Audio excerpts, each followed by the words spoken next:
This is a curious little tale that we get out of the Gospel of Matthew. It's not unique. We actually have two other versions of this. One occurs in Luke. The other occurs in the Gospel of Thomas, which is a collection of sayings of Jesus that was also written about the middle of the first century. It didn't make it into the New Testament, I think largely because the Gospel of Thomas is just that, a series of collections of sayings. It doesn't tell a story like the other Gospels do.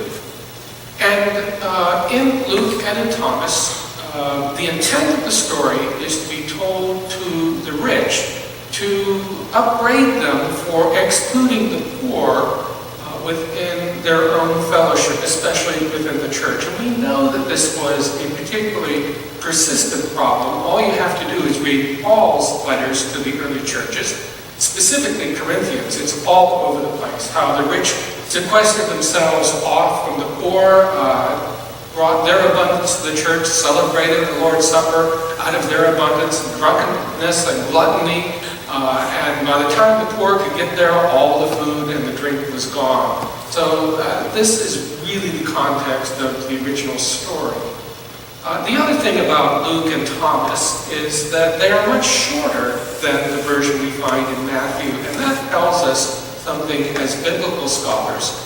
Gospel stories, like fishing stories, grow every time you tell them. So this is a much later version that we have in Matthew than we have in Luke or Thomas. And one of the things that we do as biblical scholars when we compare these stories is we look for the differences, and it's really where the differences happen that the significant teaching moments lie.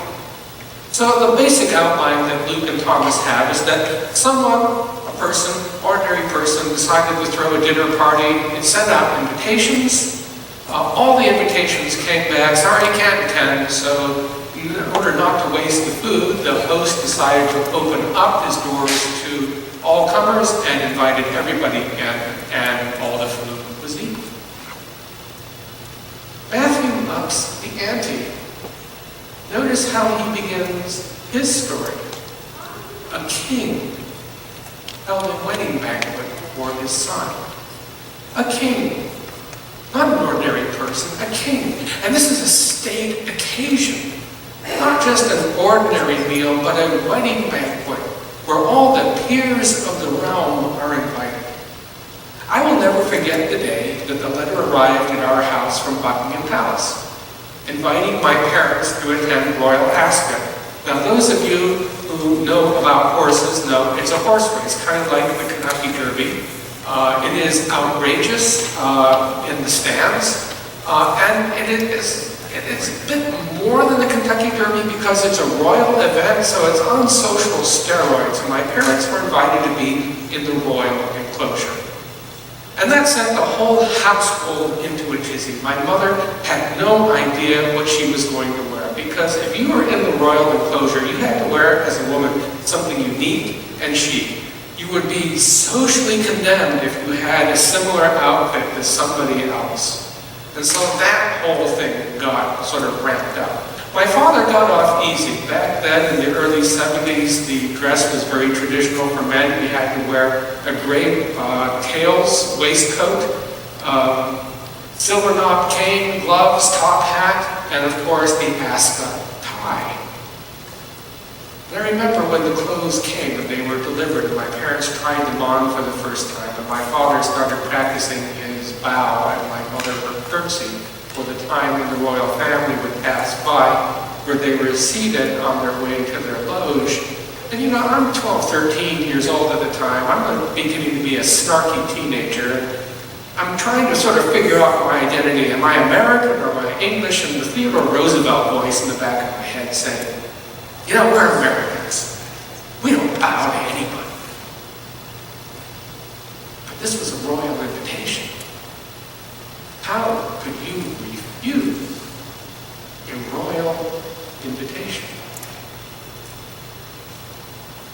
The story that Jesus tells, that Matthew has Jesus telling, is told to people who are the religious ruling elite in Jerusalem. These are people who ran the country. These are people who were quite used to receiving a royal summons from Herod to go to his palace, or a royal summons from the Roman imperial governor to go to his palace. They knew all about protocols. This story is perfectly in tune with how they live. And as the story progresses in Matthew, the invitations are not only spurned, the messengers are abused, some of them even killed. And in the royal protocols of those days, the king's messenger spoke and acted as though they were the king. And if you abused or violated the king's messenger, it was the same thing as abusing or violating the king. If you killed the king's messenger, then you were in effect committing regicide and declaring war on the king. And this is what unfolds in this story. And what happens is that the story takes a departure from reality. We're at the point where the banquet is ready. The oxen are on the spit, on the fire. The food is laid out. And the king goes up to war to annihilate, besiege another city. It just doesn't make sense in the sense of time. And so we move from a parable, which is how this story begins, into the realm of allegory. And a parable is a story where you are invited to find yourself in the location of the story. And as the story unfolds, you get to make some choices about how you respond to the circumstances. And that may affect your trajectory after you hear the story. An allegory is something completely different. An allegory is a narrative metaphor that describes the way things are. Bear in mind,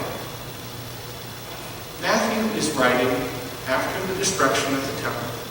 We have in the story a sort of description of the destruction of the city. We have the peers of the realm refusing a royal invitation. And what Matthew is beginning to do is to try to explain to his Christian community why it is that Jerusalem was destroyed, why Judaism in Palestine was smashed, and perhaps why Christianity survived. And that makes sense as the allegory goes on with the throwing open to the invitation for all comers to come to the banquet. And Matthew adds something beyond Luke and Thomas talking about the good and the bad being invited. And if we read Matthew closely, the good and bad are a pairing that occurs again and again in the gospel. Most notably, the parable of the wheat and tares. Of a field of wheat that was sown with good wheat, then an enemy came in the middle of the night and sowed with weeds, and the good and the bad grew up, and there is anxiety amongst the workers of the field what to do about that, just as there is anxiety in the church what to do about its purity. How do we deal with people who are both good and bad in the church? And so the allegory is complete. But Matthew doesn't stop there, because that becomes a very self-serving story if you're a Christian. Well, Christianity good, Judaism bad. That's not where the story ends. Matthew adds another theme that does not exist in Luke or in Thomas, where the king comes in. Everybody is there, ready to start the celebration, and the king notices one person who is not dressed in wedding clothes.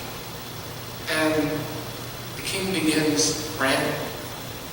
And we know when Matthew begins a dialogue with the word friend, it's not a friendly thing that is going to be said. It's always a cool, distant judgment on the person being addressed. Friend, why are you not dressed for the occasion? I wonder. What would have happened if my parents had decided not to spend all that money getting dressed up going to Ascot, but decided to take the royal invitation and show up at the gate anyway? Do you think they would have been admitted? I don't think so. I know the way the British upper class thinks. and their mores. And for two Americans to show up in street clothes with a royal invitation, they'd be laughed off the course. They wouldn't get near the royal enclosure because they're not dressed properly. It begs the question of what Matthew thinks proper attire is, because this is where this parable hinges. What is the proper attire to respond to the invitation to come to the wedding banquet? And if you read Matthew carefully, Matthew talks again and again what the clothing of the disciple of Jesus really is. It is to be clothed with righteousness and justice. And righteousness, we always must remember, goes back to the beginning of the Gospel of Matthew, that first chapter when Matthew describes Joseph as a righteous person. A person who always, no matter what convention said, no matter what tradition said, no matter what the customs were, struggled to do the right thing by people and by God. Always struggling to go to the higher level and being humane to each other. Justice, for Matthew, is the simple act of working out righteousness. Justice is the public face of what a righteous person is. Righteousness is thinking about doing the right thing. Justice is doing it.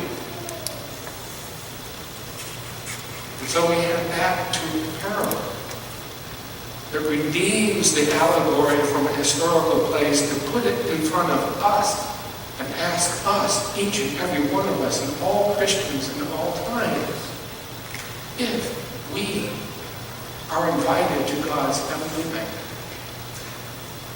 Are we wearing the right clothes? Are we putting on righteousness and justice? Are we making a difference in our lives, in the life of someone else? Let us pray. Gracious God, we thank you for Entire Call, for your gracious invitation to be part of your community. May you instill in us a desire to respond with righteousness and justice as your true people. This we ask in Christ's name.